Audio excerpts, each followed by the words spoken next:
Welcome to The First Turn. I'm your host, Hyena, and today, Llama and I are talking about the launch of Warhammer 40k 10th edition.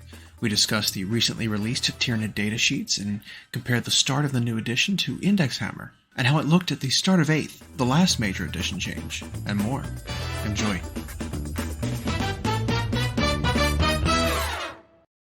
Well, and he noted that lizardmen are basically like legends in Old World. Right. They're one of the factions where you'll have some rules you can use, but they're not going to be one of the main players. Mm-hmm.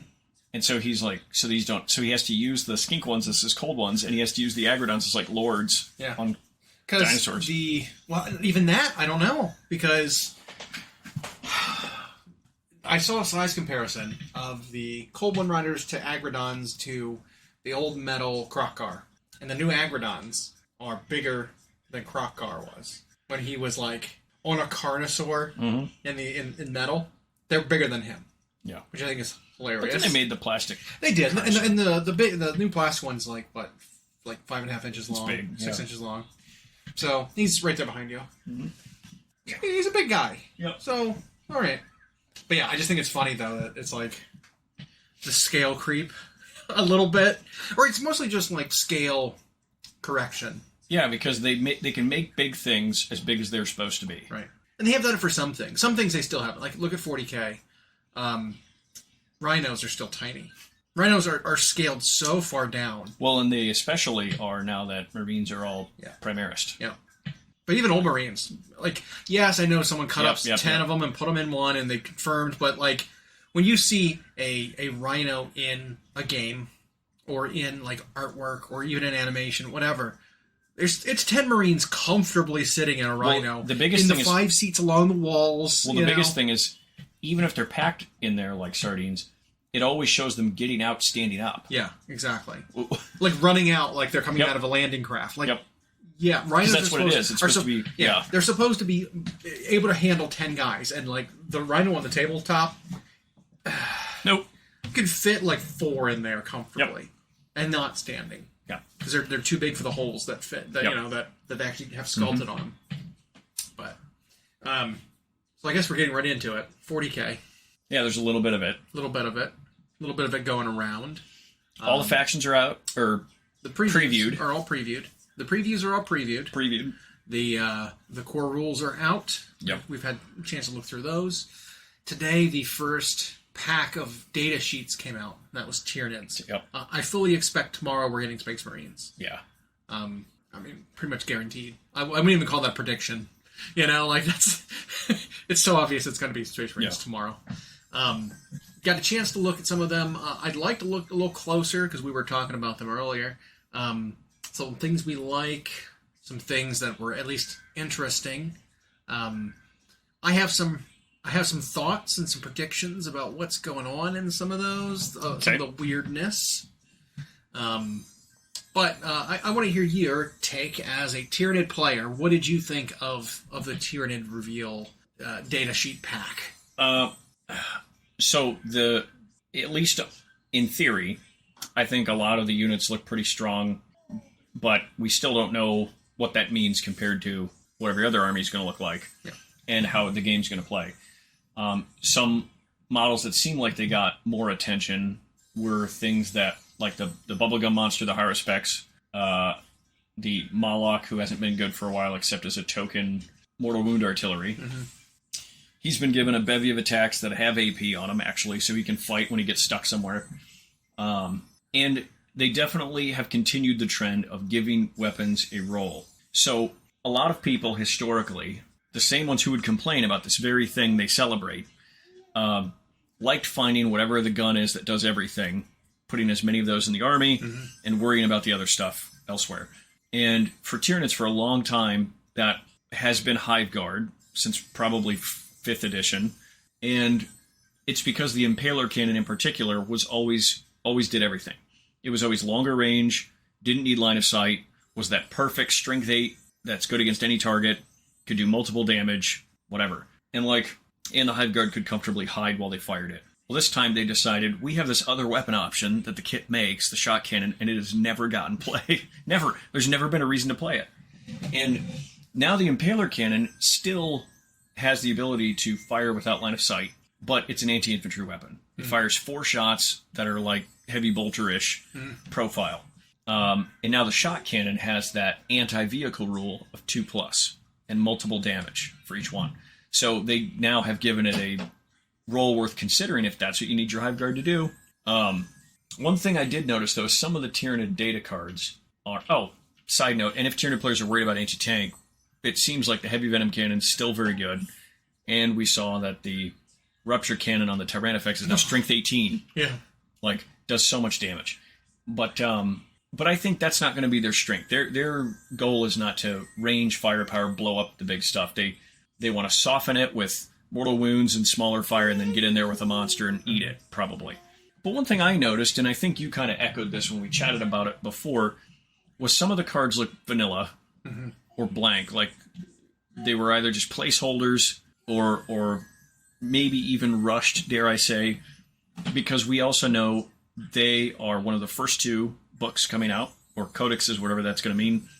And Games Workshop did specify that a lot of these units could look different in their codex. Right.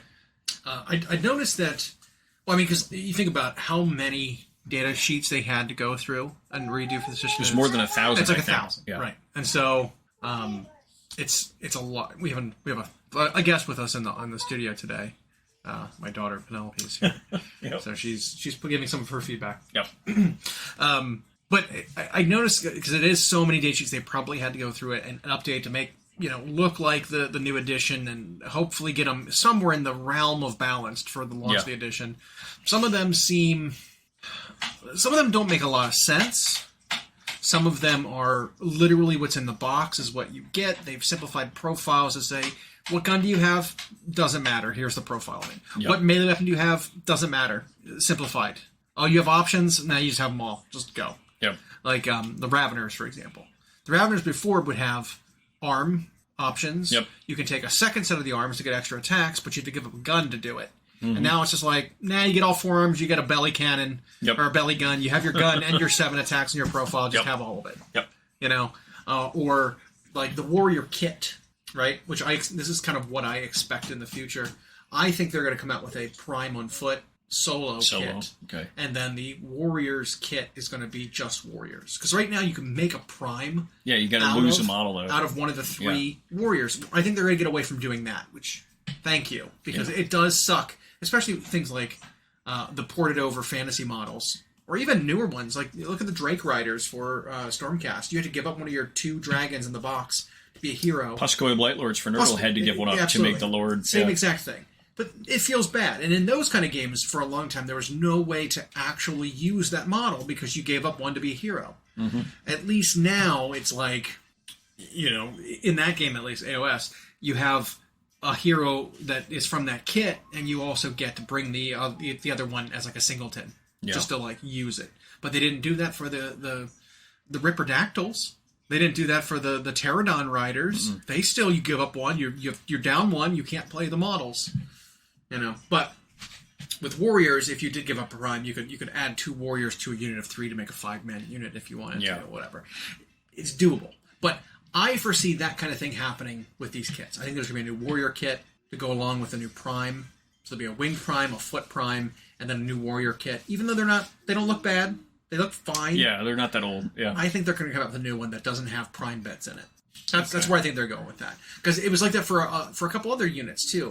The Neurothropes? Well, and the Prime is now not a separate entry. Right. And he has literally no special rules. It just says Prime and 2 Warriors. If a Prime's in the unit, it's like, oh. Yeah. So I think that's where they're going with that. And this is the placeholder data sheet for when they update that. But the Zoanthrope Neurothrope was like that. Neurothrope's part of the unit. Yep. He doesn't get... I think actually he gives a special rule for being alive in the unit, because he's the one that gives like an aura or something. But they all have like the same gun, psychic gun now. Yep. Like, it just doesn't really make that much of a difference having them or not. Yeah. So, and it may not. They may just like there may be instances where they phase them out. Yeah. And there may be instances where they are separated again. Well, like sergeants and Space Marine units, they don't have any rules other than some of them, which we'll see. I'm sure we'll be able to take a power weapon. Right. He's just a guy that gets a special weapon. But it's like there's not much. They did that. Now they did that with orcs, I saw, but in a way that maybe makes more sense. So the Luda kit, for the longest time, gave you 4 guns, but then 1 guy who was a mech. And it was awkward because the Luda squad size was 5 to 15. And so they were always having to buy like 1 extra box to actually complete the squad. Well, now that's not how it works. Now the Luda squad is 1 mech, 4 Ludas. Okay. So I think there's times where it works, but that's also a 5th ed kit, a little older. And again, that's what I think they're doing. They're trying to like look at what's in the contents of the box and make the unit be built out of the box. More buyer friendly. So now it's not like, oh, you have stern guards. Well, you can bring all combi flamers if you want to. You got to buy more boxes though. Right. You know, now it'll be like you're limited to these combi weapons. Yep. You know, out of the box in order for to bring out a unit. Well, the rules for stern guard, I guess, it might be a bad example because all combi weapons are just the same profile now. It doesn't matter which one they look like. Currently, yeah. Flamer, plasma, melta, whatever. They're all kind of look the same. So, but again, I wonder if this is like placeholders for new kits that are coming out. Could be. We'll expand upon this kind of thing. At the same time, there's a part of me that would be okay with them designing the rules to fit the contents of the boxes. Sure. In the sense that it would also discourage a little bit of spam. Yeah. Not that spam is always unhealthy, but when you did have weird options in the past, like here's an Astra Militarum officer squad where all 5 guys can take a melta-gun or something, right? But there was never a kit that made that. Well, then people would still spam that by the rules, and then others would find themselves in the situation you described, where now I got to buy tons of boxes to get this one bit, or I have to 3D print them, or I have to do something else that maybe less savory. Now they might be saying, well, this kit... Kill them? Right. Less savory. Or this kit has exactly these weapons in it, so this is exactly what the unit can do. Yeah. I think that's probably more buyer-friendly. It's also easier, I think, as a point of entry for new players, so they're not confused. Yeah. When you're trying to explain to them, like, if they decide on the faction they think looks cool, which should be the reason you buy an army to begin with, and they're like, well, I want to get this unit, and then someone's like, well, but don't build it that way, because really the optimal way is you want these 4 weapons that you can't get in there. You have to buy this other kit or buy 3 of them. And so... Which, can I just point out how terrible of, like, a suggestion that is to a new player who wants to get in the game? It's like, well, you like this army, sure, but be careful, because optimally in a tournament situation, it's not doing very well, right? It's like, who cares? Yeah. Just let the person be excited about the thing they like. Yep. Like, and when they're learning how to play... teach them how to play. Or they may discover on their own, this isn't very good, and they'll maybe ask questions like, what's the deal with this thing? It's like, oh, well, it's not great. Yeah. That's the deal with it. Then you tell them. Once they've actually seen it, you don't, like, overload them with information that they didn't ask for. Yep. Just right away. Because oftentimes, like, you just discourage someone from trying if you give them too much information. Yep. You tell them all this stuff, and it's like, oh, well, I don't want to do it anymore. Yeah, when it becomes a sounding board of people firing their opinions at a new player, too, that can discourage them. Yeah.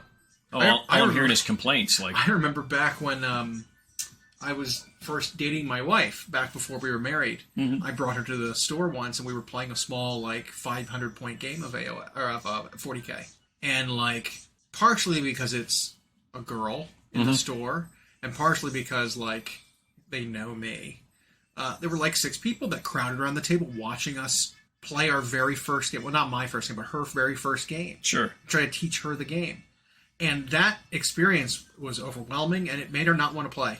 Because it wasn't just people watching, it was also people like giving advice and telling her to do different things than what she can, or providing her with like options for what she, in different scenarios, what she could do. And she's like, I hated this. Like, it made me not want to play because it was just too much information. Yep. Like, I just wanted to play the game. And that's just it. And that's not even like, that's not a social anxiety or anything like that. It was just learning. Yeah. And everyone comes over and starts giving their very experienced opinions on it. Backseat gaming. Backseat gaming, telling her what to do to be optimal. Yeah. And that's, now I'm going into 10th as somebody like yourself. Well, you skipped 9th. I played right at the beginning. Like 2 games. And like someone who has played 40K on and off for a long time, but at the same time I want to play my first games like I'm a new player. Because I was like, the first games I'm going to play are going to be just the stuff right out of that Leviathan box, just to get the mechanics down. Because once you know the rules inside and out, the rest of it comes. You can then figure out how to build a list optimally. You can then worry about cheeky ways to score points. And so I think there's certain individuals, certain gaming group types that I may be avoiding right off the get-go when I play some games. Well, I know it was pointed out to me yesterday or today, I think it was today, that, the contents of that starter box are wildly imbalanced. And it's like, wildly imbalanced? No, I don't think so. There were some AOS boxes that were wildly imbalanced. Mm-hmm. Like, look at the orc, the swamp orc box versus the stormcast box. That was like, no, that was not a good example. The one that came out for Sylvaneth versus Skaven? Skaven versus Sylvaneth? There was a Sylvaneth box that came out with like a bunch of like new stuff. And its point costs were like 1,500 points versus the other side's like 8. That's a wildly imbalanced. And I remember when 7th edition 40K came out, the Dark Vengeance box set that had Dark Angels versus Chaos in it.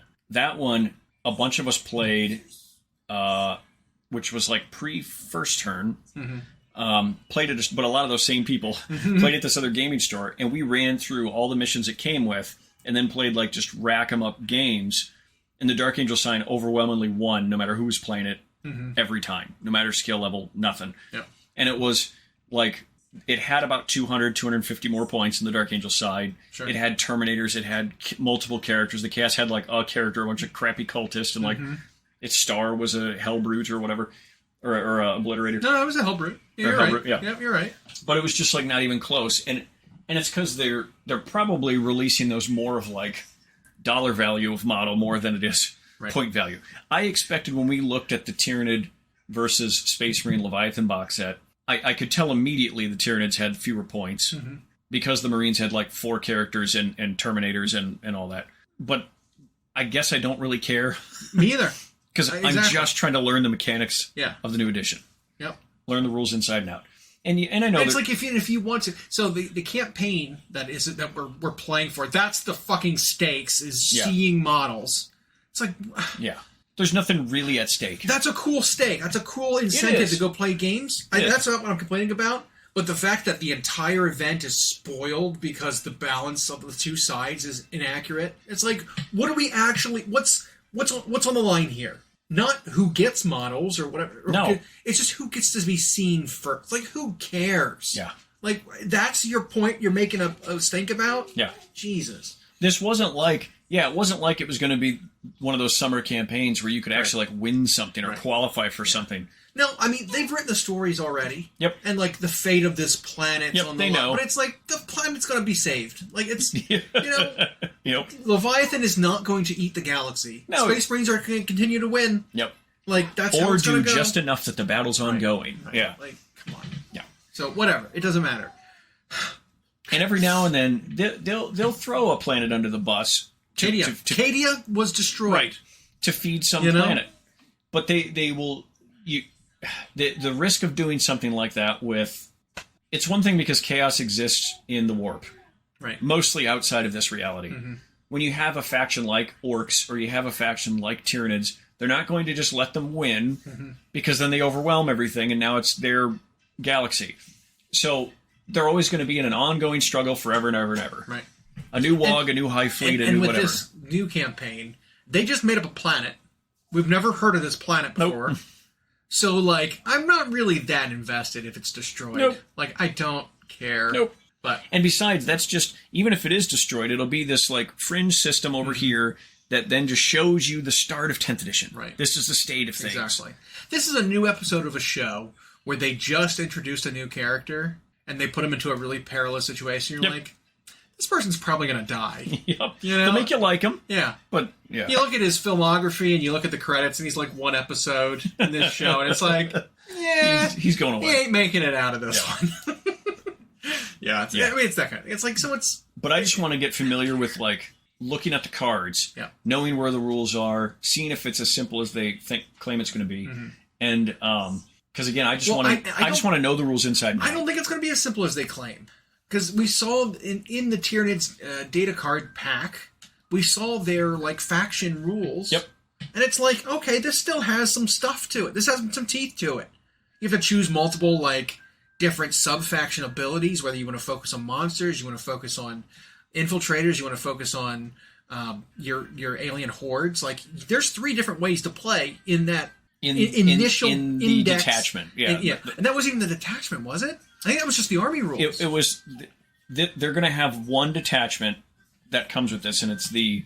I don't remember if it was called the Invasion Swarm or whatever, but it's the only way we're going to have to play until the Codex drops. I read it. See, I read it a little differently because I think there's two different sections to look at. You have the army rules, which was it Synapse and Shadow of the Warp? Okay. Oh, okay. Yeah, you're right. The Invasion Fleet is the hyper adaptations. Yep. That's where the 3 special rules come from. And each data sheet they give us, or a detachment, I should say, that they give us whenever the Codex comes out, could just look like that sheet with like 2 different things or whatever. Right. Like, so what it looks like is, I think it's going to be more. It's going to be a pamphlet. It's going to be more than one side of one sheet to get all your rules. Maybe because if you look at this PDF, right? Granted, there's photos and it's poor formatting, whatever. But the first page is here's your army rules. 2 to 4 paragraphs. Yep. Those are your army rules. You get some benefits, specifically Synapse, which is a bravery buff that you have for being in range of your characters, and then a bravery debuff. Once per game, you get to make every single enemy unit battle shock test. Yep. Cool. That's just what Tyranids get. No matter what detachment of Tyranid you bring, they get that. In addition, this high fleet, invasion fleet, whatever, detachment gives you your hyper adaptations as a special rule, and this set of stratagems, which lets you theme your army, whether you're doing swarms, you're doing monsters, or you're doing the sneaky predators. Yep. Right, and then you've got a list of stratagems that you get, 6 of them, and then you get a list of enhancements. Yep. Which aren't necessarily warlord traits, because some of them feels like that. Some of them can just go in any Tyranid creature, though, right? Like, look at Synaptic Linchpin. It says Tyranid model only. Yeah. This Tyranid gains a Synapse aura. Well, a lot of the Synapse creatures already had a Synapse aura, but they're also characters and leaders. This, I think, is meant to go on like your Haruspecs. Right. You know, that where he's also a synapse bubble. Yeah, it makes him a synapse bubble. That kind of thing. And so, like, but that's, 4 pages in this document? It's 4 pages, it is, yeah. So, I mean, maybe that gets formatted down to be a double-sided... It could be. Normal sheet of paper-sized card. Because when you think of the printed pages, they usually fit more. Yeah. And it could be. And so, but the stratagems are pretty dense in terms of the amount of information there. Yep. Stratagems may end up on their own cards. Yeah. So, but it's like, there's only a few. And that's all the army does. But if that's all you had to bring with you, because the detatchment rules there, which were there, like your sub-faction thing, your stratagems, and your enhancements, if that's all you got to bring with you to play in the rest of your unit cards, like, I am happy if that's how the game works. I agree. I really like that.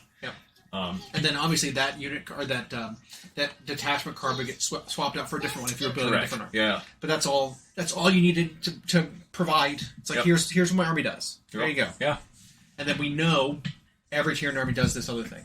Yep. That's it. And I feel like they, for now, simplify a bunch of weapon profiles in the sense that, like I said, you have some, like the Tyrannocyte, like the Sporocyst, which used to come with, you can put 5 Death Spitters or 5 Barbed Stranglers or 5 Venom Cannons on it, and you had that awkward modeling choice, and then if one of them changed in addition, you're breaking them off and putting... Well, I think that's probably why they did it. And so now it's just got a standard profile. Well, they don't want people needing or feeling compelled to or getting angry when the gun changes later. Right.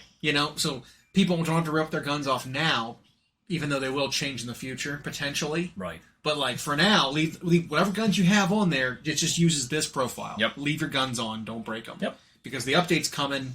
How pissed would people be if they break their guns off, put new ones on, and then they change in the next book, and then they have to break them off and reassemble, and repaint them, whatever. Again. People would moan so hard about that. I don't remember which article it was in Warcom, but I saw them leak the word chapter approved.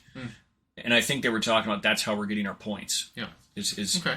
And so it could be that model we saw in 9th and we've seen with AOS doing for a while where it's like, nope, all your points are going to be in this thing. Which I would love. Yeah. It would be great if it stops being in the books. It didn't sound like the Codex was going to have points in it. Right. It was going to have updates to Datasheets, Yep. which then will reflect online, will be updated Yep. there. But I guess to point out, hey, these are the Datasheets that change when this book is released. Here they are printed and listed here. Yep. You know, you can read them in print, you know, in a physical copy here. And it'll have the other detachments you can swap out. Right.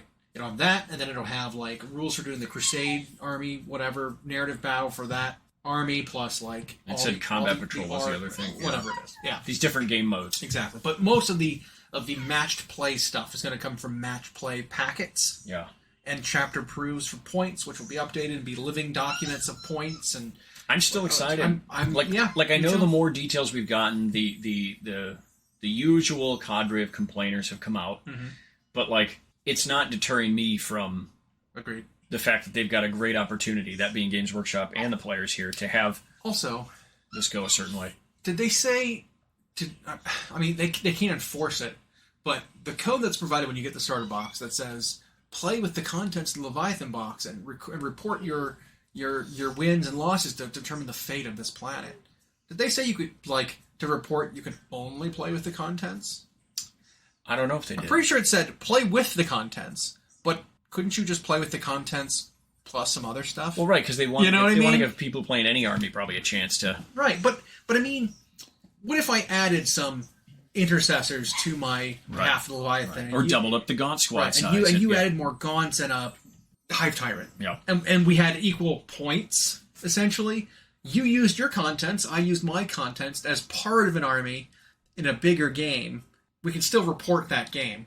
Right. Who wins or loses. So. Like, we don't have to say, you can only play the contents I don't think and then report who won it from the starter box. Yeah, I don't think they're going to... They're going to, like, make you take pictures of the army you played. Or Because, again, with the complaint that I had heard was like, well, the sides aren't even. It's like, so add more stuff. Yeah. Well, that's what they did in the battle report they showed online. It's like, cool. They had the right idea then. Yeah. Why don't you go do that as well? Yeah, because add 200 points more of Gaunts. Because the box is balanced by what the dollar amount of each army is going to cost. Like, yeah, I know.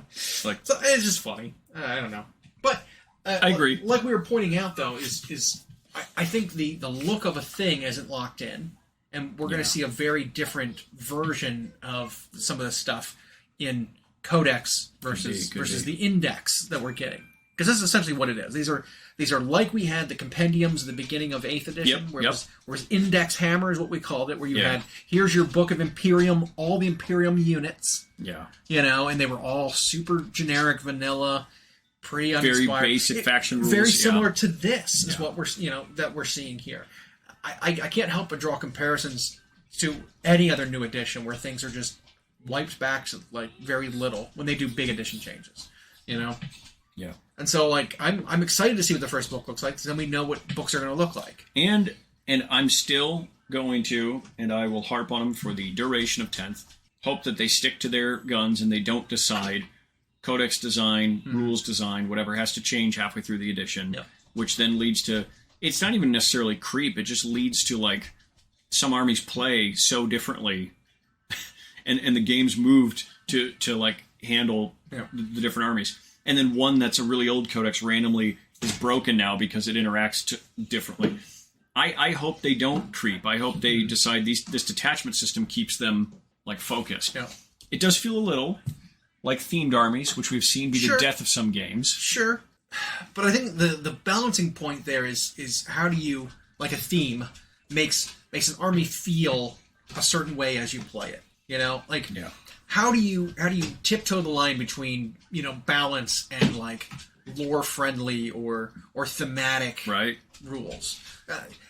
I think you run into an issue where you can piss off some players if you take the identity away from their faction that they play in the pursuit of balance, right? Like, they've done that kind of thing every edition, right? Some things get taken away from armies because it's imbalanced, and, like, well, that was what my army did. Yep. You know, Death Guard, I think, is the great example at the moment with these previews, is that they took away so much. People are complaining about Death Guard? Yeah, endlessly, ceaselessly, and, you know, loudly. Yeah. But a lot of the flavor and a lot of the identity of Death Guard is kind of lost with some of these previews. Like, we you know, they're supposed to be more than just slightly tougher Marines. Right. Right? They're supposed to have things that that are supernatural about them to make Yep. them more resilient. Things like their keyworded Yep. Disgustingly disgusting resilient. resilient as a keyword. That kind of thing. Like They're supposed to have pretty auras much- of plagues around them. Right. that- I mean, they kind of have that of lowering toughness of things nearby them. But as people say, it's like, well, look at the breakpoints for numbers. -1 doesn't matter for a lot of these situations. Like, I've heard that already. And it's like, yeah, it's something though. Against a comparable thing that you're fighting against, you're lowering their toughness. You're always winning better than them. And guess what? Your +1 toughness against a comparable thing, they're always winning worse than you. Yeah. Like, that's not enough. Right. You want more? You want more than that? Yeah, I mean, it's just weird. It's like, yes, it doesn't feel like it. I've heard the same thing with, like, psychic powers. Well, psychic powers don't feel like psychic powers anymore. They're just guns. It's like, well, what if you had to roll some dice to cast it, and then it was just a gun? Would that be better? So it's exactly what it is now, but you have a chance of failing. Is that better? Right. Would you rather do that? I think it's more like, well, there's a chance of the enemy failing, there's a chance of me stopping it because it's a psychic ability. Deny, yeah. There's a back and forth between our mind, powers, our mind prowess to stop the other gun from going off. It's like, okay, I mean, I get it, but is it that big of a deal, really? I don't know. Maybe we should have made the psychic powers all like twice as good as they are, but then fail half the time. Well, Would that make people happy? I also think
it didn't dumb down psychic powers, which I'm assuming is what some people are thinking.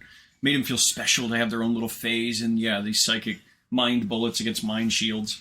But I think that was a bad, what do I want to say, precedent to have this phase dedicated to something that some armies don't get to participate in. Yeah. And so they didn't want that. They wanted every army to feel like they're participating in all rounds of the game. And so it's like, well, just move it to a phase where everybody gets to do it. Mm-hmm. So some armies... Or move it to the phase where they take place. Yeah. How silly was it when you had to word a rule, cast this at the start of your hero phase, remove a unit from the board, set them up somewhere outside of 9 inches of the enemy, and then the following movement phase, you're not allowed to move anymore. It's like, right. Well, they should have just moved at the end of the movement phase then. Yeah. So a lot of those abilities are done then. Yep. They are done at the end of the movement phase. Yep. It's like, there you go.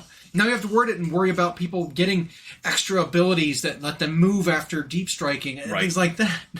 When it was isolated like that, I think it was too easy to combo with stuff. And then you had Drukari, Necrons, Tau, those armies that just sat there leaning on their fist while they wait for the psychic phase to end. I'm gonna go get a drink. Let me know what models of mine are dead when I get back. Yeah, that was the phase. And now instead it's like, well, how about since there were 450 psychic attacks in the game that were just guns, we make them a shooting attack on this model. Right. And it has a type called psychic, of which there are defenses, vulnerabilities and defenses too. Yeah. I do wish, though, that looking at some of them, that some of the psychic guns were just maybe say something in the psychic keyword. These guns can be used in addition to your other guns. Make it clear. Because, so here's the reasoning for that. Mortarion is a good example. He has a pistol, which is a one-shot, 3 damage, Yep. just bad gun. Yeah. But his psychic ability is like 2d6 shots or 2d6 or d6 plus 3 shots, something like that. Auto hitting or something, whatever. It's much better than his pistol. But because his pistol has the pistol keyword and his psychic power does not have the pistol keyword, he can't use both of them at the same time. He has to choose: shoot your gun or shoot your magic bullets, shoot your mind bullets. He can't do both. Okay. That's stupid. You should be able to like psychically attack and then also use your guns. But it shouldn't be like, well, it depends on the type. It's like, no, it shouldn't. Because if his pistol wasn't a pistol, if his pistol was a heavier gun, he could shoot that in addition to his mind bullets. Like, he's not distracted enough Right. to fire a heavy gun, but he would be distracted enough to pull out his revolver. Like, what? So, you could still have things like pistol or whatever in the keyword of the psychic weapon, but all that it would do would be whether you can shoot it while in combat or not. You know what I mean? Because that's an important distinction, whether you can use it while you're engaged or not. But I still think, regardless, you can fire psychic attacks in addition to your normal guns. That's why I think like a clarification distinction that they should make. Because it just avoids any kind of situation where it's like that. Your psychic power is a different type than the weapon you're wielding, so you can't fire both of them. You know? They've done it with a lot of them, which it's fine. The Thousand Suns aspiring sorcerer has a pistol-type psychic power, and he's only armed with a pistol and a staff. Works. Fine. But then, like, let's see. What about the average librarian? Because they have a pistol, typically. I don't think I've seen the mind bullets on librarian. A lot of them, I don't think, had smites. I don't think the Primaris one, the new one, has a smite-type ability. But even, like, Grey Knights, as an example, they have psychic weapons. Yep. All, like, their side cannons and stuff are psychic. They don't have, as I was told, ammunition. They don't have clips in those. They just channel energy, like mind energy, into the gun, and then that fires the weapon. So are they orcs then? So, kind of. I mean, I brought up the question, like, well, why don't they just run around with, like, rolled up, like, empty paper towel rolls and just fire mind bullets out of those? It'd be a lot less heavy. Yep. You know, why have to carry around this thing? You know, like a two-handed cannon. You could just, like, mind bullet stuff. But yeah. If it were the case where they had a different weapon, but they couldn't use their Stormbolter, you know, because it's psychic, even though it's psychic ability, like, I don't know. It just needs to be clarified, right? Like, they need to try to catch all the cases where things could happen. Because, you know, things get to the cracks in editions, which is why we have week 1 erratas and FAQs and stuff to fix things in the books, because the books were printed however many months ago, and we find things now when there's 100 times as many eyes on them, or 1,000 times as many eyes on them, people notice things. A good example would be flying transports. Yep. It's another one where it's like, well, your flying base stand, which I'm not even sure that's the model's base in terms of even in terms of rule purposes. All I see is it's a base. It's a base. It's the standing base that lets it hover. I would say ignore it. Right. Measure to the hull.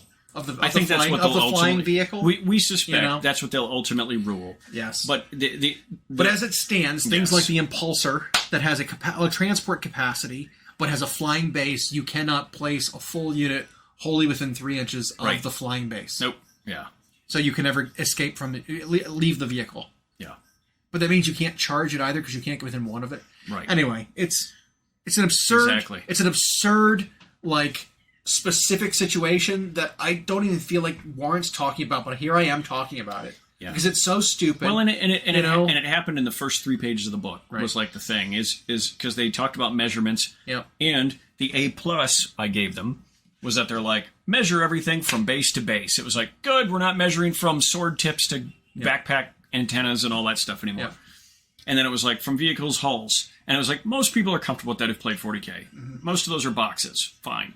And then it was like, but it didn't define that. And then we were reading and it was like, well, shoot, they've now got this handful of flying. On some it won't matter because they're so far off the ground you can get to their base. Exactly. But on other ones it was like... Well, like the monolith. Yeah, or the repulsor. These huge boxes that swallow their little fly stand, which is a base, and now you can't get to it or the guys in can't get out. Like, whoops. And I'm sure it'll be day 1 FAQ, like, hull, whatever. Hull. Yeah. That's all to say. In regards to this, hull. Yeah. One word. I'm of the mindset that they just need to start packaging all models with great big bases if they Me need too. them. But every single tank, every single vehicle. Then you don't have to worry about your. Plus, you don't have your painted tank tracks scraping on a table. Like, yeah. Or like they saved some plastic by leaving the bottom out of the robo Dorn. Yeah. You know, it's like, well, if it was on a base, you're never going to be able to see up under the chassis to even recognize it. Like, who cares? You know, put it on a base. Package of the base. That's it. The end. All vehicles need bases now. And none of those are so big that they don't make a base that size. Right. You can put the monolith on Archaon's pie plate. You can put a repulsor on the Knight Oval or whatever. Like, you've got stuff for that. Agreed. Yeah. Well, we got off track there, speaking of tracks. Yep, sure did. My assessment of the Tyranid cards was I think these are not Codex yet. This is a way to play for now. Mm-hmm. Everyone's going to have rules that are this simple and this easy. You'll have one detachment and your unit cards at first. That's it. Which I'm fine with. Even if that's how it stayed. The detachments as a way to shake it up, those are just your sub-factions, really, is what that is, right? But even looking at that one detachment we saw, 4 Tyranids, there was nothing in there that made it seem like, oh, I can only play certain units. Right. There might be some better at this one thing. Yeah. But again, choosing one aspect of it to focus on means that you have a soft limit. Right. You know? It's not a hard limit. It's a soft limit. It's like, well, if I bring this thing where my infantry are better, maybe I should bring more infantry to take advantage instead of a bunch of monsters, yeah. Right. Well, so like, why would you bring lots of monster spam and then the infantry subfaction? Right. Take the monster subfaction. Yep. You know, like, because that's the kind of thing we were talking about with before we knew any of that. Was like, I'm sure this is how detachments are going to work. You're going to get incentives. Fury of the First, whatever, the first company of is going to incentivize veterans Terminators and more Terminators and then Terminators. Yep. Like, those are the guys that are getting all the benefits. They even said the Crusher Brood or whatever by name when the developer was being interviewed. So it's like they're going to have a monster-centric Tyranid one, too. Or, was it called the Crusher Brood? Crusher Stampede or something like that. Yeah, Stampede was in the name. Because it was in a White Dwarf at first, and it was uber broken. Crusher Stampede, I think that was right. Yeah. So yes, we'll see all kinds of. Yep. But do you think in the Stampede one you're going to be unable to bring Gaunts? Right. Probably not. Yeah, is it going to say can't play Raveners or whatever? Yeah. It's like, no, I don't think so. But they might not get the -1 damage or half damage to monsters rules that you would incentivize to take advantage of that. Mm-hmm. So that's all I'm saying. Yeah, I'm super pumped. I'm excited for the role-specific weapons and units because that requires like discovery. Yep. I think trial and error is how you do it. You're going to get more to that than just reading. I think the biggest thing we're waiting to see about our like final assessments is the points, though. Yep. Because the points are what would really make the stats that we're seeing worth it or not. Yep. Right. Whether they're good or not will depend on how many points they cost. But there's also something to be said for the fact that we don't know quite yet what the points are going to be scaled like. Right. Are they going to generally be up from last edition? Generally be the same? Mm-hmm. And there's going to be sticker shock because you were talking about like Boohoo My Army syndrome, where everybody bases their entire thought process not only by reading something that's incomplete, but based on the context of their own army. Yeah. Even when you see the rules for just one model, when they saw just the rules for a Screamer Killer and they were, say, an Orc player, and they were like, I don't have that. We saw this exact same thing happen even in 9th. Mm-hmm. So the 3 armies that can play similar to one another, Tal, Votan, Eldar, right? You can have lots of long-range, big guns that deal lots of damage. You can play all 3 armies that way. Well, when the Tau one came out that the railgun ignored invulns, people were like, outrage! Lost their mind. Too much! Yep. It's too good! It's going to dominate the game! And then it turns out Votan had the same thing. And then Eldar had the same thing. But what did Eldar and Votan players say when you gave criticism for theirs? It's like, yeah, well, it's okay that my army has it. Yep. Excuse me? Right. No, it's not okay. If it's the same exact thing, and it's going to cause the same problem, why is it okay that the army you play has it, and the one that mine... It's a problem that mine does. Like, why?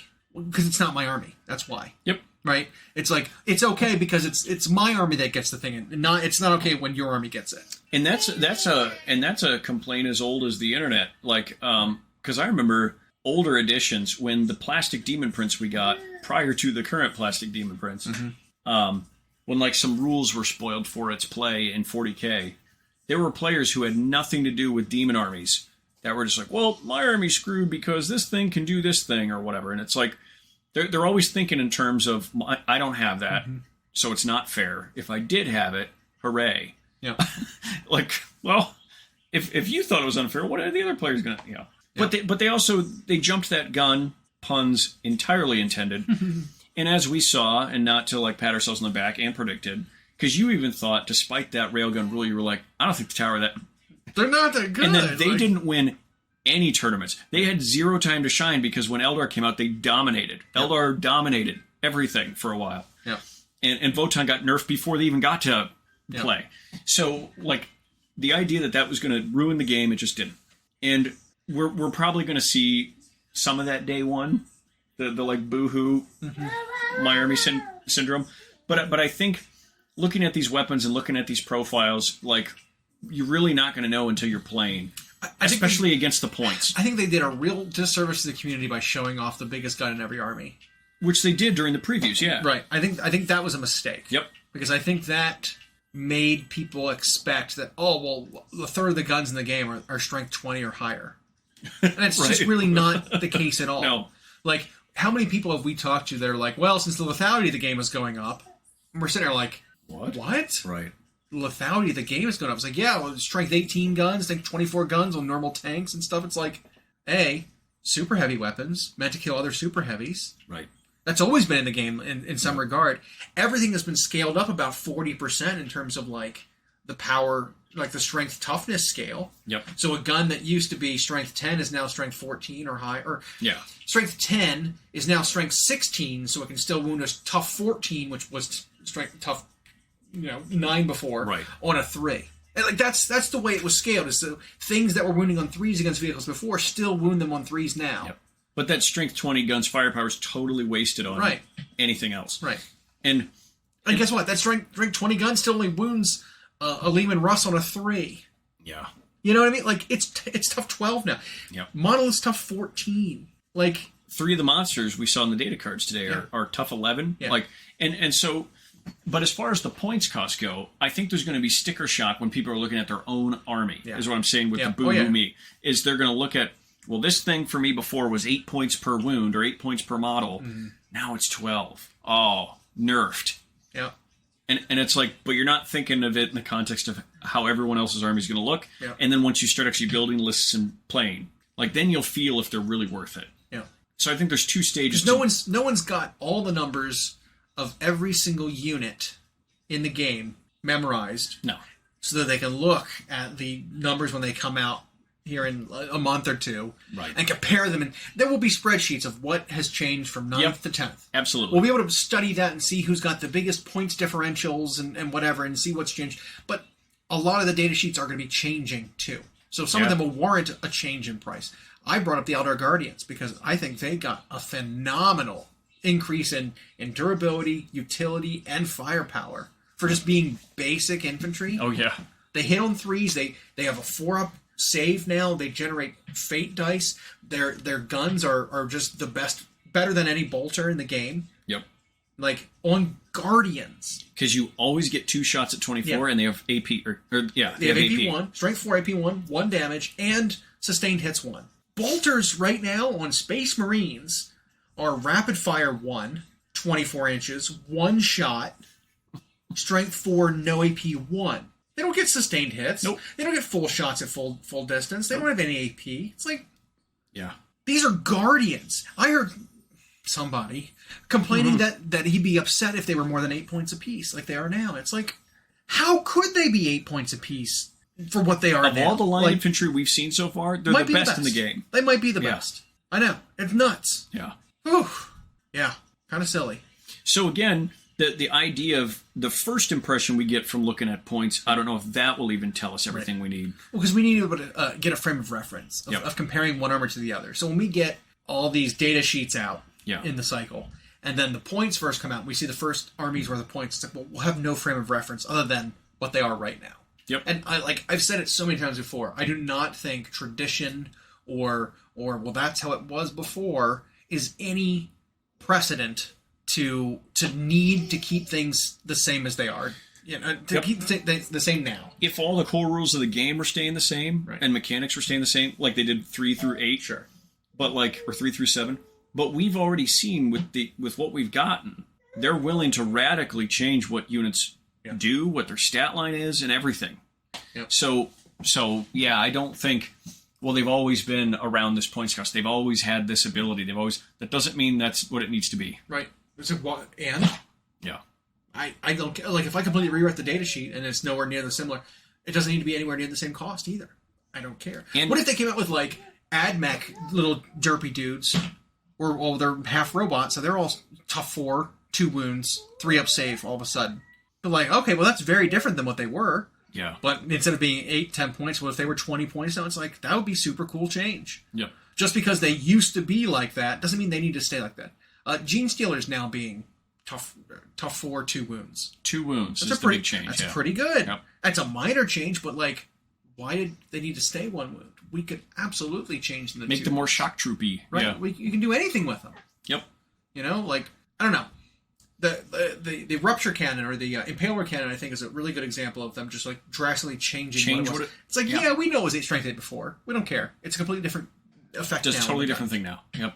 And we needed one of the guns to do a different thing than what we currently have, because they all 3 kind of do the same thing, but one's the best.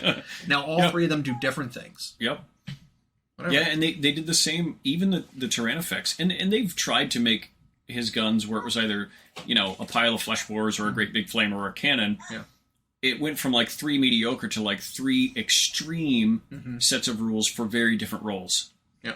So now pick. Like, I prefer that, and that is the precedent. What we're seeing now is showing us they're willing to radically change stuff. So yeah, I don't think that because Guardians always, or points cost always, or that it needs to stay that way. We've always had this rule. We've always had discussing resilient. And you don't anymore. Yeah. Cry me a river. Deal. You know what I mean? Like, deal with it.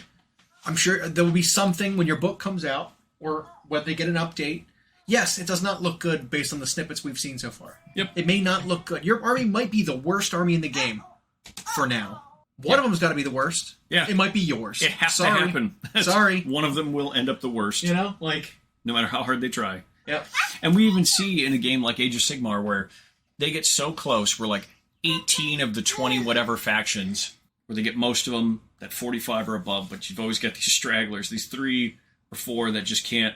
And then even when they fix those, now you've got a new 3 or 4 that have to. Yep. But that's pretty good for how many they have. Something always has to be at the bottom, as long as it's within a tolerable band in the center, or if it doesn't go below a certain amount, it's fine. But when you've got armies that are 27% win rate, it's like not okay. Yeah. Well, like you said, out of the gate in 40K, it could be what we're reading. Maybe Death Guard will end up one of the worst right away. But here's the thing about Death Guard. I don't think they're any worse than Space Marines. All they lost was disgustingly resilient. That's really it. Yeah. They still have a -1 tough aura and a +1 tough to themselves. Yeah. That swings all kinds of things in their favor. That's a great big swing. Yeah. And Mortarion is still a monster. He is, just compared to other things. Sure. He's not great. Like the Lion has too many stats on him. Yep. But it might reflect that in how many points he costs. Exactly. I was hoping that they would come up with some sort of balancing factor for like a downside to bringing him, right? Like maybe as you bring him only in a Death Angel's army or Dark Angel's army, a Dark Angel's army, his own place he can go. Yep. Maybe that army has some downsides we're not seeing. It might. Right? Yeah. Maybe. It would be kind of cool, but he doesn't. Maybe if he had objective control 0, he can't go grab objectives. He's just so concerned with killing the enemy that he just doesn't grab objectives. That's his downside. Or I was thinking maybe he can only move towards the closest enemy ever. So you as an opponent can play around him by or feed him garbage. Feed him units or have, a unit 20 inches away over here or 21 over here, and he's got to go this way then. And then when he gets that way, they move away, and the other one moves closer. He has to move back. So you kite him back and forth. Or something. Pinball. Maybe too exploitable, but maybe something like that. Or maybe he'll just cost like 700 points. Yeah. Because he is so durable. He is that character by himself, just on his stats, that has like the 97% damage reduction. Right. Right? Like he's so hard to kill that most games it's probably worth it not to try. Yeah. Because if you're unaware of the Lion's stats, he is toughness 9 with -1 to wound him. He has a 2-up save with a 3-up invulnerable Which, by save. the way, that means that strength 24 gun still needs a 3. Yeah. But that also means that strength 8, like Meltaguns, needs a 6. Yeah. Oh, that feels bad. Yep. That feels really bad. So yeah, so most guns wound him well 6. Most guns in the game, because there's not... I'd say most guns are below... They're still below strength 10. Strength 8 or lower. Yep. Oh man, it's so rough. God, that's so good. But anyway, 2-up save, 3-up invul. He can choose for the turn to have a 4-up feel no pain versus mortal wounds. So if you can get through his invulnerable by having mortal wounds, right? Because that was the first thought is if you've got armies with lots of mortal wounds, like Thousand Sons or whatever, and you might have a chance. But he can have a turn where he just kind of nopes it. Yep. Well, every turn he can do it. Oh. He doesn't need to switch that. I don't think he can just keep it up all game. So that's fun. He is the most killy thing in close combat we've seen so far. Because he's got 8 swings at damage 4, strength 12. Yep. So that's cool. Or he can just have 16 swings at damage 2. Yep. Either way, his damage output is 32 per turn. Yeah. Oh no, it's more than that with the sweep because he's got sustained hits on it too, so you can get more hits, I believe. And then he's also got deep strike, so he can start outside of 9 inches of you. He can. He's got lone operative when he's near infantry, so you can't even target him outside of 12. You have to get in range of 12 to shoot him. And at that point, you're in his kill box. Do you want to be within 12 of him? Right. Probably not.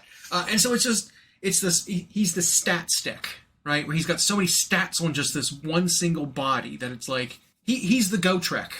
Yep. Of 40k right now. Only he doesn't move 4. Right. Only he can start 9 inches away from you. Yeah. Because he can deep strike. But he's that. It's like you kind of have to just avoid him to not die. Maybe he doesn't win you the game. Maybe there are no secondary or no objectives revolving around the lion, and so he doesn't score you points. He just kills things. Right. Or maybe it'll say like kills by the lion are credited to him, not the army, and so you don't get points for him. So like there might be some downside in the Dark Angels army to rules. playing him. Like I don't think that's completely out of Right, because you can't just have him be all upside and cost efficient. Because I mean, it's like we were thinking about ways to beat the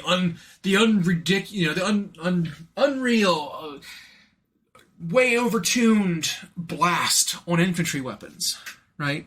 The new we heard that the new biogaunts, right? Oh, statistically, with their strength 5, no line of sight needed. Bio bombardment blast weapons. They shoot an orc unit of 30 guys, and they get 6 extra shots each. Well, that's statistically 48 damage to that orc unit. I'm just like, okay, well, what if they're in a battle wagon? That was my first thought. It's like, what if they're in a transport? Okay, well, you don't get the extra shots, and the strength 5 means nothing. Right, because the vehicle's going to be tough 10 or 11 or whatever. Battle wagon probably 12 more, because it was always the same tough as a Land Raider. Yep. So it's like, okay, what about that? What if you didn't have units of 30? What if you took units of 10? Well, it's less efficient. How do you know? Right. 9th edition, sure. It's less efficient because you can't cast a single power or use a single stratagem on a unit of 30 and get that kind of benefit as if you would use it on a unit of 10, right? Right, which was the reason you took big blobs of cheap stuff, was you maximized your stratagems or your psychic powers. Exactly. So maybe you can't do that anymore. Right. Maybe there will be no things that target a unit of 30. Maybe it's a debuff for the enemy that anything that attacks it gets the buff. We don't know. We haven't seen it yet. And but like just out of the gate, it's like, well, there's a solution. Put them in a vehicle. Put them in a vehicle that has that's open top and you can shoot out of it and charge out of it. And can I say maybe that I'm surprised a little. Because we heard for several days the chatter locally, the chatter on the internet. That very same thing. The blast was just going to make it impossible. 5 seconds was all it took for you to, well, what if they're in a vehicle? And then there was crickets. There was no response because those blast weapons that we've seen that are all super proc against infantry were dependent on the fact that you're still going to play the game where infantry blobs don't get in a vehicle. Where they just run out there because you can do some trick to move them around for free and they get all this extra stuff for free. Yeah. But maybe for the first time in a long time, transports will be relevant. Yep. And now those anti-infantry blasts that we see all the time, like mortars, like these new Tyranids, whatever, not going to be as good against that. Mm-hmm. That's how you defend against Well, that. the other thing was like, well, what if you just shoot them first? What do you mean? Well, they only have 24-inch range. What if you have a 30-inch gun? Yeah. If you just shoot them before they shoot you? Whoa. Each one that you kill on a tough 3 body is 6 plus D3 shots lost. Yep. Like, and like you pointed out, what if the blob sizes are now 20? Right. And now you're not going to get that many extra shots.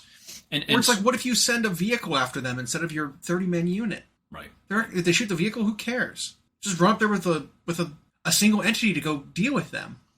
Yeah, why are you why are you assuming why are you running your 30-man blob into them? that your 30-man blob is just going to be right across from that unit and nothing in the way and nothing? I know. It's just like, because it's always a vacuum. I know. You and I talked about this one. Yep. Because at the start of 8th, it was the first time they allowed stuff to wound double toughness in 40k in a long time. Yep. And so people were like, great, guardsmen with las guns or grots with their blunderbusses or whatever, or wounded land raiders. That set them out. Well, the funny thing is it's so inefficient to shoot las guns at a land raider. Yep. That no one ever did it. Yep. That's step 1. And step 2, I've never seen a land raider on the table. Land raiders don't get played. Because they're so bad. So the example was bad that they gave. But even then, it's tough 6 or higher, and a guardsman with a las gun is wounding on a 6 anyway. Yeah. Like, there are plenty of things that were tough 6 that you still didn't use las guns to try to kill. No.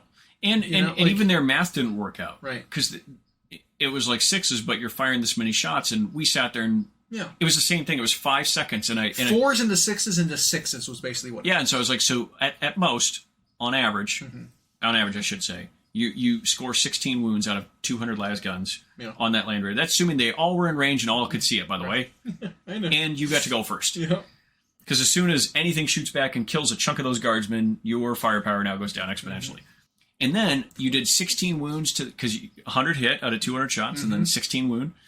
Well, then that land raider is going to save on average 13 out of 16 of them. Yeah. You did nothing, and then it fires back at all, and pick up 20 guardsmen. So, but it's that initial reaction. They're doing the same thing. They're like, oh, this blast nullifies, because they were just simply not thinking of another thing that could happen that hasn't been done.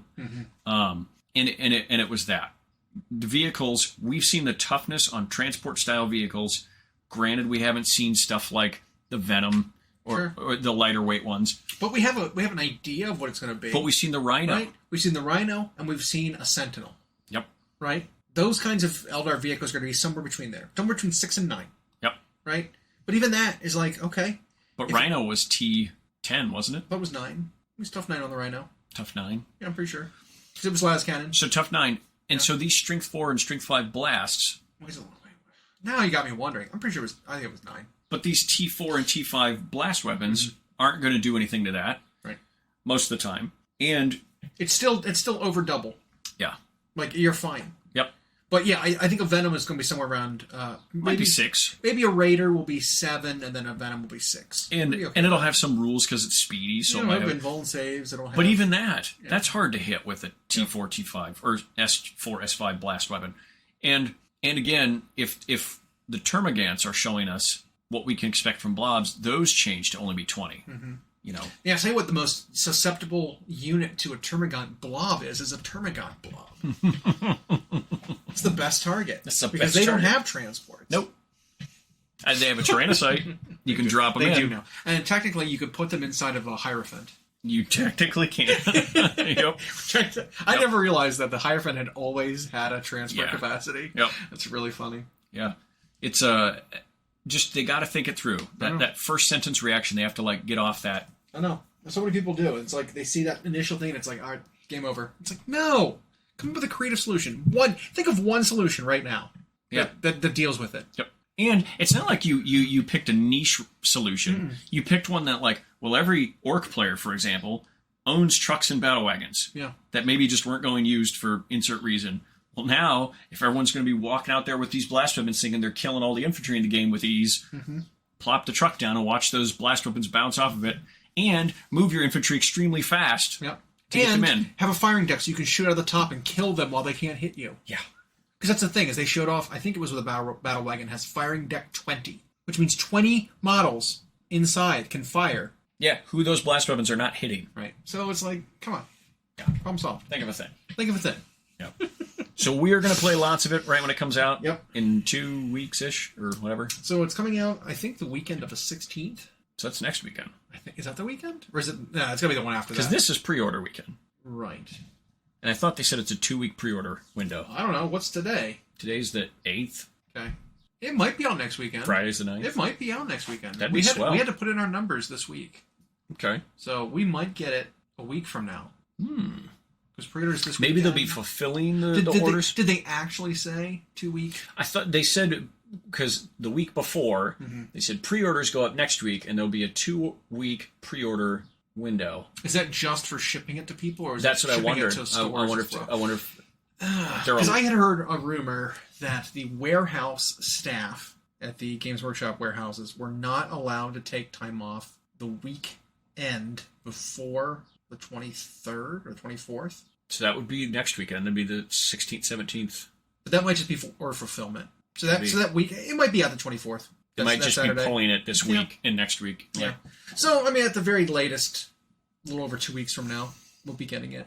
And I know they said, even though we'll see, they printed the heck out of it. They said they printed way more than they did even of the last edition, which that launch was super successful. Yeah. I will say that I know the numbers were unlimited for how many we wanted to order. Right. Unlike, by the way, the new Space Marine Heroes thing for the Plague Marines. Oh, yeah. That like the mystery models. Yeah. Apparently no store was able to get any of them because they forgot to cap well, at least our distributor did, forgot to cap how many stores were allowed to order. And so the first 2 stores that they have that ordered any bought all of them. So we weren't able to get any. Boo. Yep. Those are neat little characters. But anyway, I know we when we said how many do we want, they said as many as you want. There's no limit to the number. So we said 50. Yeah. And they're like, you got it, man. So we're getting like 50 of them in. I hope. So because even if they don't all sell those first couple weekends, yeah. It's such a value box. People will still be looking for it and can't get it. Yep. And so sitting on a handful of them. Yep. Yeah. I now might be splitting 2. Yeah. Like, I heard. So weird. Yeah. So you don't need the book in our half. I don't need Okay. I probably won't need the book in either half. Okay. I just like having the books. I'm sure it's it's gorgeous. Yeah. I'll need one set of like the cards or tokens or whatever probably, and I can talk to, because I think Rhino. You have dice. Yeah, I have dice, and I think Rhino's getting 2 starter sets. So there'll be books abound. There'll be plenty. Yeah, I don't need Tyranids. I have Tyranids. Some. I don't need more. I probably don't need 2 sets of these. Later. I probably don't. I know. Well, Ashley was interested in Tyranids, so.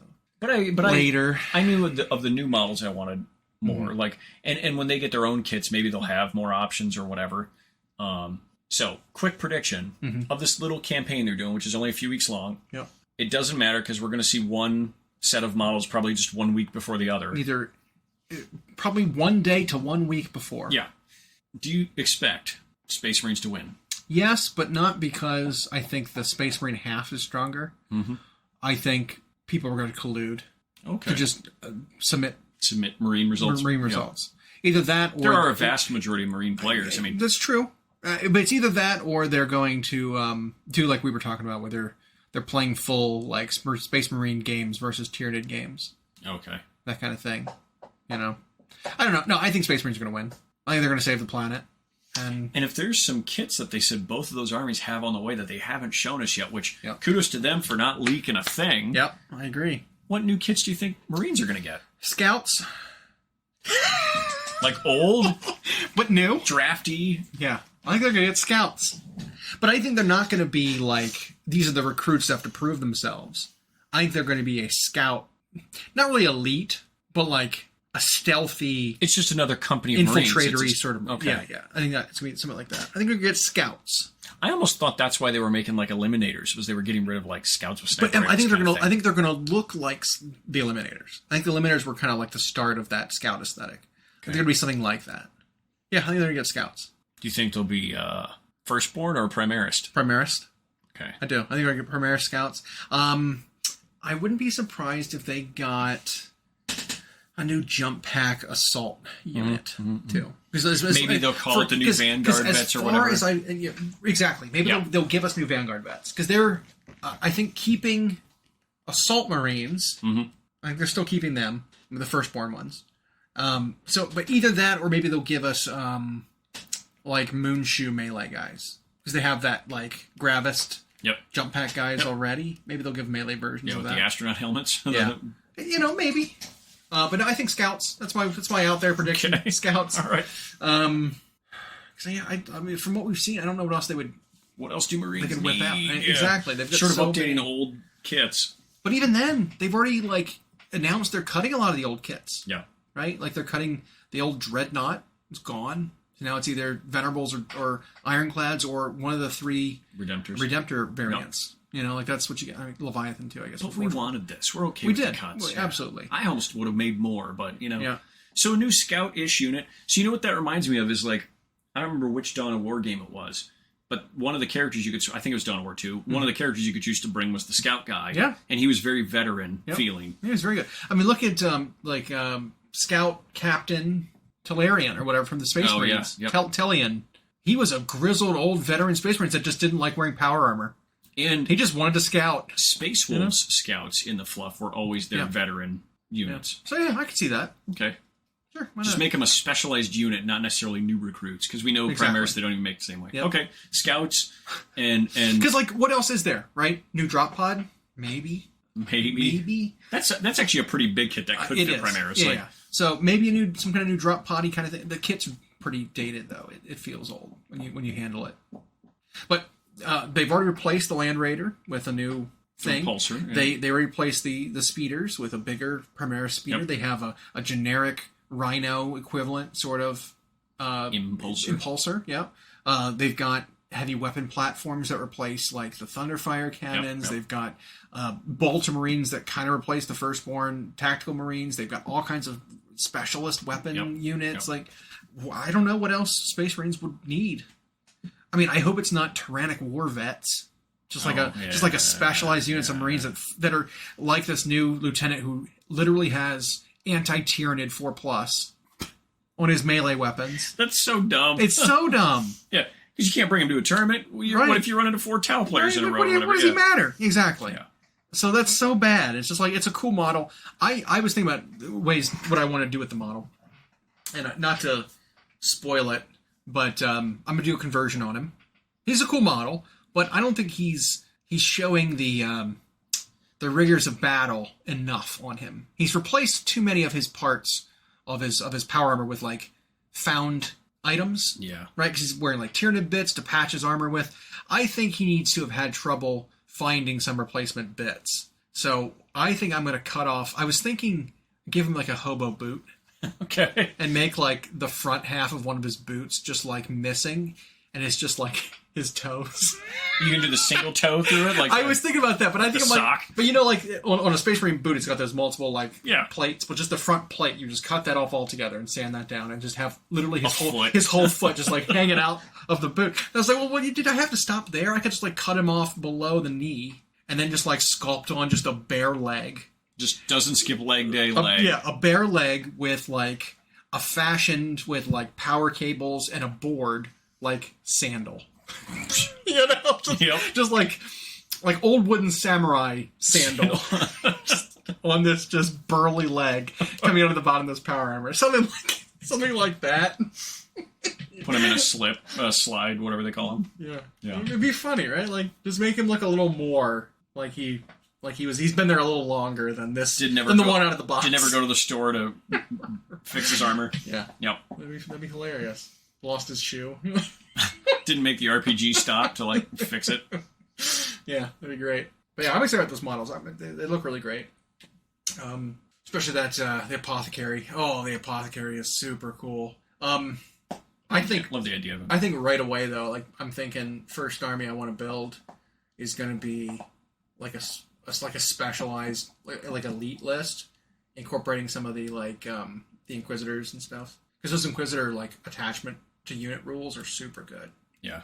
Like giving out just like special rules to units that didn't have them before is so cool. especially when you can cross armies and find combos. You know, like assault cannons getting anti-psyker 4+ is super neat.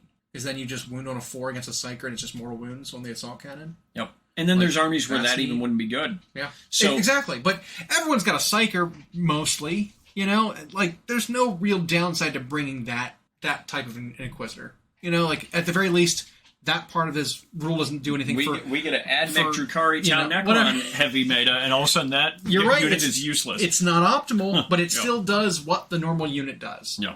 You know, whatever. It's fine. Yeah. I'm glad there's not too much crossover. Yeah. I think the Imperial Agents thing has been handled about as well as we could have hoped so far. We've only seen one of the assassins, the Vindicare, and he looks very Vindicare. Yep. I assume that... He has a gun that almost seems realistically like it could pop a hero. Maybe. So, like an Abaddon. Or less. Abaddon or less. Yeah.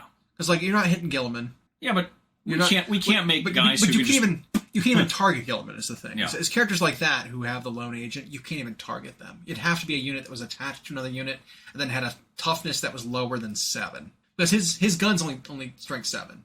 He does not have anti on his gun, so he doesn't like wound a character better. I bet Abaddon's anything. T8 or T9. No, Abaddon is T5. What? T5. Oh, he's not a Primarch. What am I thinking? Yeah, he is T5. I know, I said the same thing. I was like, what? Primarch level things like Abaddon. Oh, wait. Yeah. He is T5. Mostly, I think, makes sense. Because he's supposed to be joining a unit that's T5 in Terminators. They don't want to change. They want to have his toughness match the unit he can join. I think that's kind of part of the idea, is that like characters join units with around their same toughness. Besides maybe the gargoyles and the flying prime. Winged Prime, right? Yeah, he's tough 5 or 6 and he can join a tough 3 unit. But they do have battle line. But Abaddon, yeah, they do. They were supposed to. Yeah. They were supposed to. Yep. But Abaddon could absolutely take a big chunk from a Vindicare Assassin. Yeah. He's got precision, which means you can target characters in a unit. Strength 7 means wound on 3s. He can ignore invulns once per game. No saves of any kind allowed once per game. So it's like, and if he just rolls that 6 to wound, it's just mortal wounds, which is gravy. And if he rolls a 6 to hit, it's plus 3 damage. But with units or with leaders attaching to units to do stuff, that can make a character like the Vindicare more important. Yep. Like, you've got to get rid of that buff. I was really hoping that precision was more than just allocate wounds to leader. I was hoping it would ignore things like stealth, ignore things like lone operative. Like, I was hoping that precision weapons was like, I'm good at picking off that guy even though he thinks he can't be seen out there, you know, hiding amongst his guys. I wouldn't be upset if precision weapons, which there are very few of, could counter the lone operative keyword and snipe out those guys. I wonder if they tried it, being able to just like ignore everything. Yeah, maybe. And maybe that just felt like, oh great, now this is included in every But army. most other guns can't do it unless they're inside 12. Right. Only sniper weapons, which there are so few of, and there have been no reasons to bring them for a long time. Yeah, and again, it could have just felt like, since Imperium makes up the most of players, it might have been like him, and then if Eliminators have something, so like all of a sudden this was what you were seeing, because getting rid of leader might end up really important. Yeah, could be. So maybe he's fair. He seemed all right, though. And we haven't seen the other ones yet. No, but I assume they're going to be doing the things that they're meant to do. Yeah. You know, like the Calexis, the slap boy. Yep. With the big head. Psyker. The anti-psyker one. He'll have something similar to, Sisters of Silence, having massive feel no pains against psychic abilities. Maybe he can only be hit on 6s, that kind of thing again, so he can tar pit units like a lion. It'd be interesting if he made like nearby psychic weapons like worse to hit or something, like whatever. Because he's supposed to be a null, right? Like, supposed to shut down psychic abilities. Yeah. If anyone was going to be like, psychic abilities don't work in my presence, it would be him, not the Sisters of Silence, right? Because they're like nullish. Yeah. But they're just like not affected by psychic abilities. They do give psychers the GBs. Yeah, they get headaches and like they can't see them for some reason, like sometimes. But that was mostly like the super character one. Yeah. Like one of the original ladies. But the Calexis are like that. Yeah. They're super character anti-nulls. And it's tech. Or anti-psychic and it's nulls. tech that they've made like that. Yeah. So we'll see. I'm excited to see more. Yeah. You know what else I'd like to see more of? Brain food. Yeah. Let's see.